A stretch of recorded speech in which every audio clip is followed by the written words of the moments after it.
Bonjour à tous et bienvenue. Ceux qui ne sont pas français ou qui ne s'intéressent pas aux divisions inférieures vont peut-être zapper cette vidéo et ils auront tort, parce qu'en termes de gestion de club et surtout de ce qu'il ne faut pas faire, et comme dirait Audiard, on a une synthèse. Bienvenue à l'AS Béziers, actuellement avant-avant-dernier de National, donc la 3e division française, et qui pourrait connaître une 2e descente en 2 ans. Alors je suis pas là pour fracasser le club et les personnes, loin de là, mais parfois c'est vrai qu'entendre la vérité, ça fait un peu mal, mais c'est infiniment plus utile que les gens qui vous disent ce que vous avez envie d'entendre et qui profitent de vous depuis des années. Et vous allez comprendre pourquoi dans cette vidéo. Alors bon, je le rappelle, je fais un tour de France un peu de la gestion des clubs, je ne me focalise pas uniquement sur Béziers, mais ça fait plusieurs semaines que je travaille le sujet.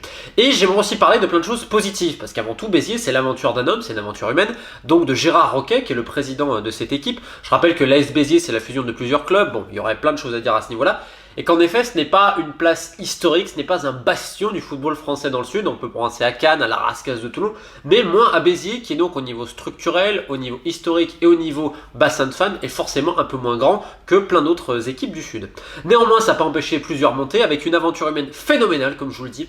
L'équipe qui monte de CFA National, c'était une bande de potes pas possible. Celle de National à Ligue 2, pareil, ça a tissé des liens. Les joueurs sont encore amis, essayent de se revoir, on prenne toujours des nouvelles. Bref, Béziers a quand même créé quelque chose, dans une ambiance parfois c'est familial, avec des bénévoles, un petit groupe de supporters qui continue à monter, et également, par exemple, un exemple typique, c'est le président Gérard Roquet qui a déjà mis son argent, c'est-à-dire que contrairement à beaucoup de repreneurs aujourd'hui qui vont se faire prêter l'argent par des banques ici et là, lui c'est son fric, et donc j'ai infiniment plus de respect pour la personne qui a mis son argent, et qui en plus, là par exemple il y a sa fille Sabine qui est directrice de la com, et qui c'est vrai, aujourd'hui prend de plus d'influence dans le club à mesure que malheureusement c'est en train de couler, parce qu'il y en a beaucoup aussi qui sont en train de quitter le navire pour dire non ce n'est pas ma faute. Donc il y a un côté familial, le président Roquet aussi est né du travail, vous voyez un rapport entre l'entreprise familiale, le club, bon bref, il y aurait plein de bonnes choses à dire. Néanmoins, la gestion, c'est un cirque, franchement, ce club c'est un zoo à ciel ouvert. Je suis désolé, là c'est pas l'échelle de Kita, aujourd'hui c'est l'échelle du zoo, l'échelle de Zavata, de Pinder, de Bouglione, de qui vous voulez. Mais c'est n'importe quoi. Et pour ça, on va faire un petit flashback pour comprendre pourquoi le club est autant dans la merde. Et on va remonter à la montée en national, donc cette première année au 3e échelon du football français. Et l'arrivée, pour professionnaliser un peu le club, on va dire, d'Alessandro Furtado. Donc c'est un ancien joueur qui, d'ailleurs, il en parle toujours souvent. Alors, bon, il a un petit parcours, toujours à dire, voilà, moi j'ai connu le milieu professionnel. Et surtout qui est agent. Alors vous allez me dire, la différence entre agent et directeur sportif dans le milieu du foot, elle est souvent très ténue. Demande aux gens qui détiennent Bordeaux, ils t'expliqueront facilement. Ou dans d'autres équipes, il n'y a pas que, je vous rassure. Au hasard, allez, on va dire Angers.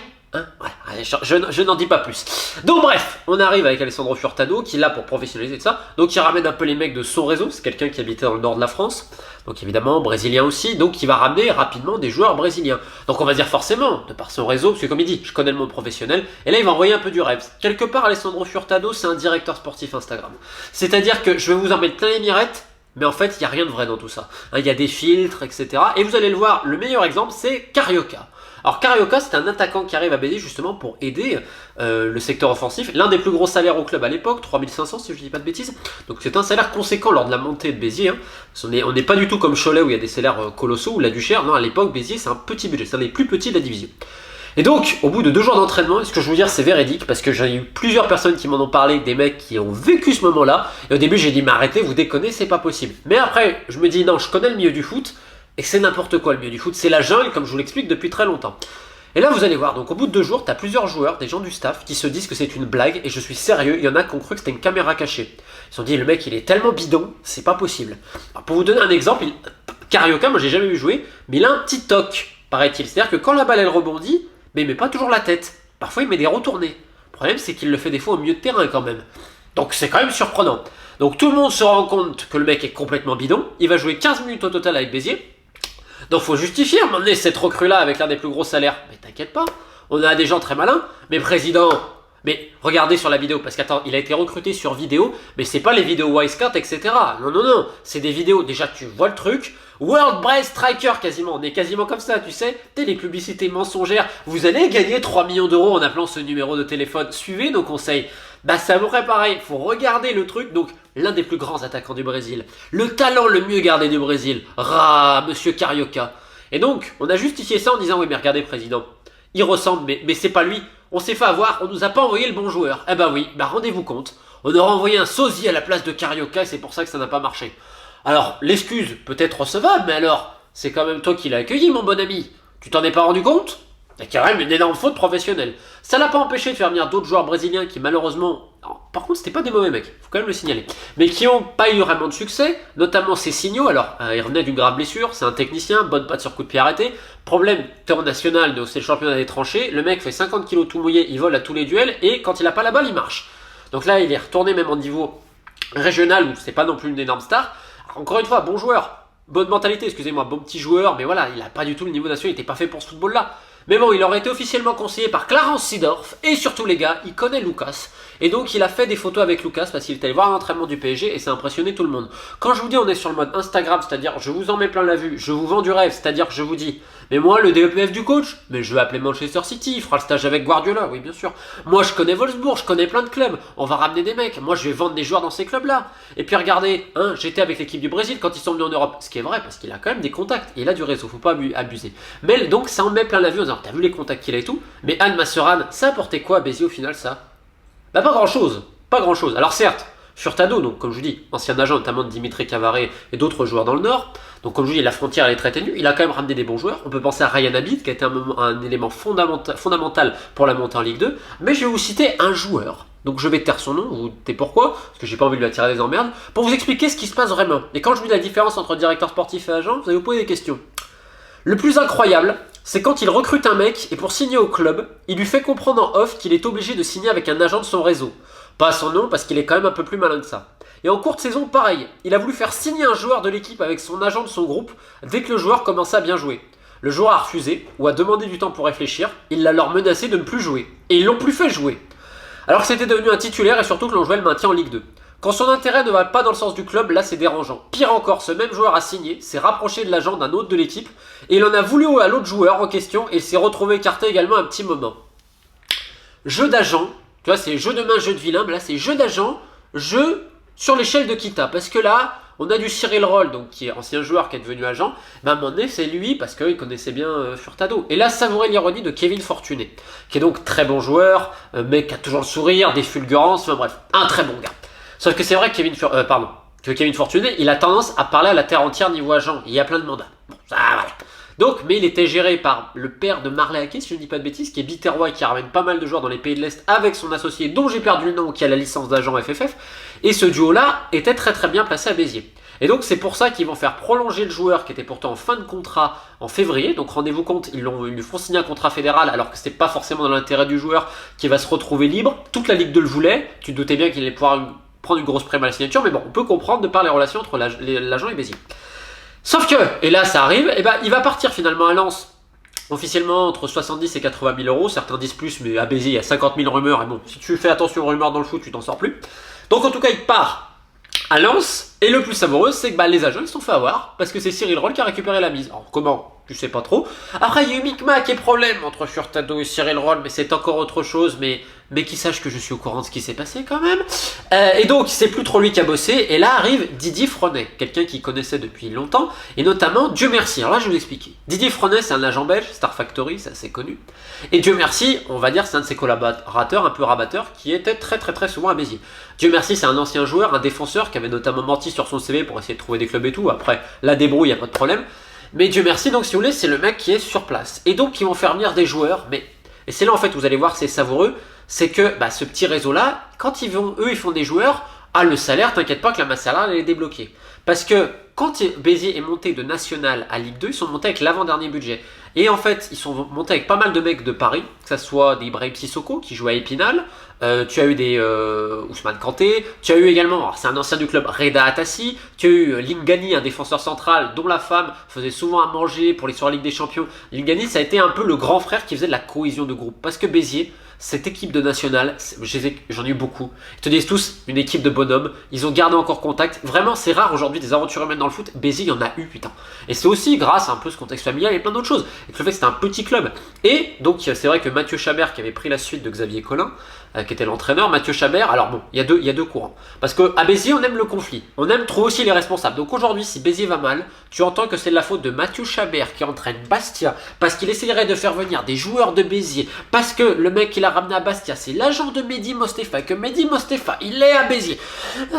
C'est compliqué Béziers. Dès qu'il y a un problème, on va te trouver un coupable. Tu vois, c'est qui? C'est qui? Tant que ce n'est pas moi. Bon, bref.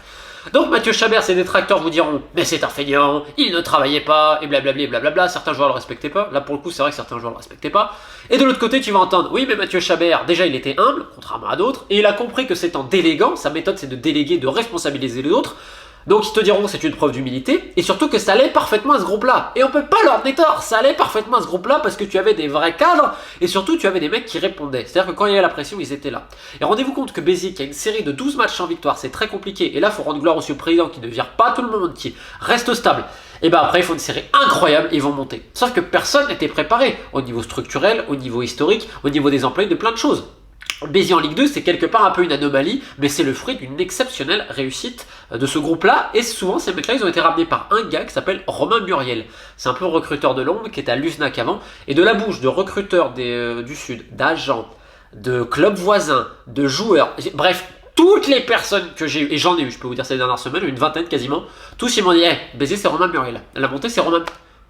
Attends, mec, ouais. Bon, après, on lui a mis un coup de pied au cul parce que, bon, visiblement, ça n'allait pas s'empiéter sur les plates-bandes des autres, mais tous les joueurs le reconnaissent. C'est lui qui a ramené notamment les joueurs de Paris et tout ça.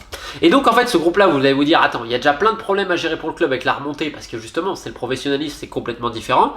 Donc, bah, peut-être que le recrutement, mieux vaut peut-être faire confiance aux mecs qui ont monté. Bah non, bah attends, alors on va prolonger quelques cadres à 7, 8 000, 9 000, voilà, des salaires plus ou moins de bas de tableau Ligue 2, mais les autres, on leur propose 3 500, 4 000 euros. Alors, tu te dis, peut-être que le budget est gré-crac.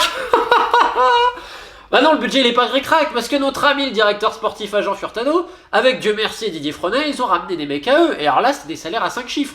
T'as notamment Mustapha Bokoum, donc un jeune belge, et là on justifie en interne en disant il était suivi par l'AS Rome et Wolfsburg en jeune.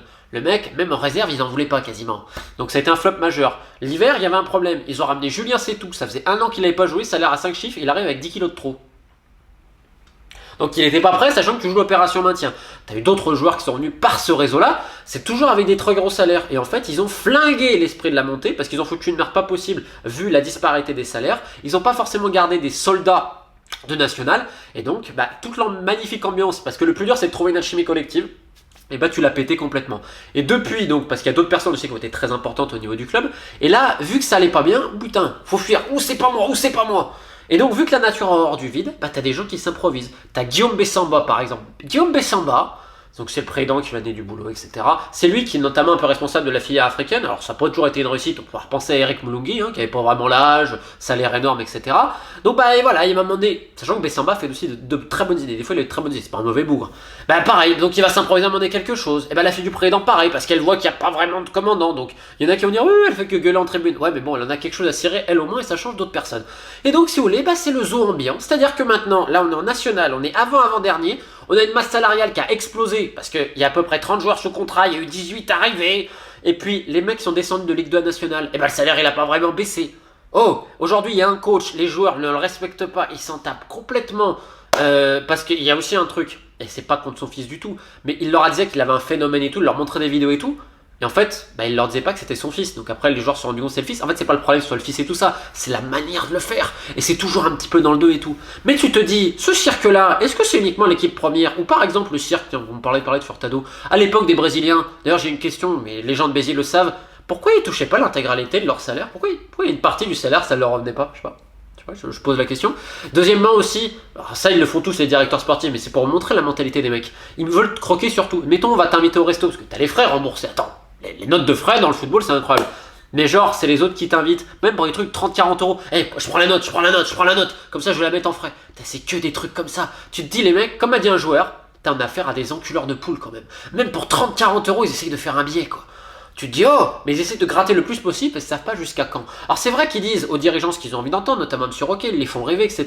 Alors tu te demandes s'ils ont pas fait des numéros de vaudou aussi parfois, vu les pipes qui sont ramenées. Alors, là aujourd'hui, le club est en situation compliquée, mais tu te dis, ça touche les autres strates. Eh oui, les moins de 19, il y a quelques années, bannis une année pour fausse licence. L'an passé, t'as plusieurs clubs qui ont porté plainte contre Béziers parce qu'il y a eu encore des problèmes de licence en réserve en moins de 19 et en moins de 17. Mais oui, tout va bien. Et puis alors, la Ligue de l'Occitanie, qui est une des ligues les plus folkloriques de France. Bon, en gros, t'as un joueur à 18 ans et un jour et signe une licence à Manosque. Bon, il est 1997. Tu m'expliques qu'aujourd'hui, ce même joueur, il est 2000 et il joue à Béziers? Attends, le mec est né en 97, maintenant il est né en 2000. Bon, t'as un autre joueur Donc à Caen, ils avaient fait un test, ils avaient un énorme doute sur son âge, vous savez les testosseux, etc.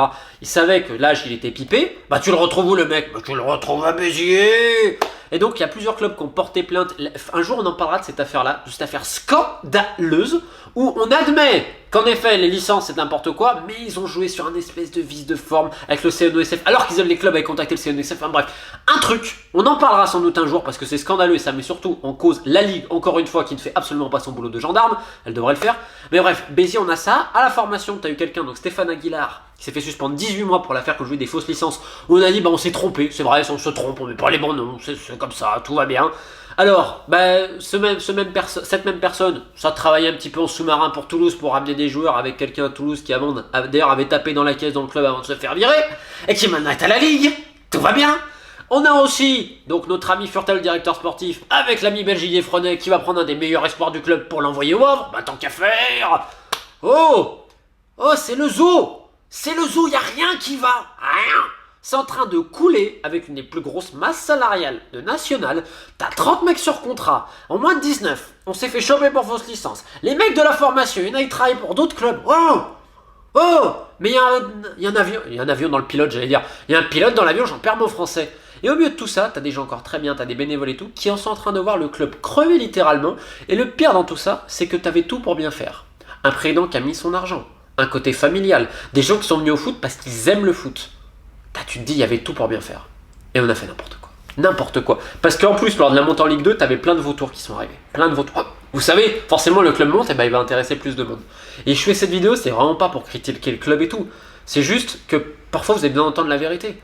Et votre club, il est considéré comme une risée. Tu peux parler à tous les recruteurs, et j'en ai parlé mais une dizaine, une quinzaine, directeurs sportifs, des joueurs et tout, et ils te disent, mais on savait qu'on allait se planter.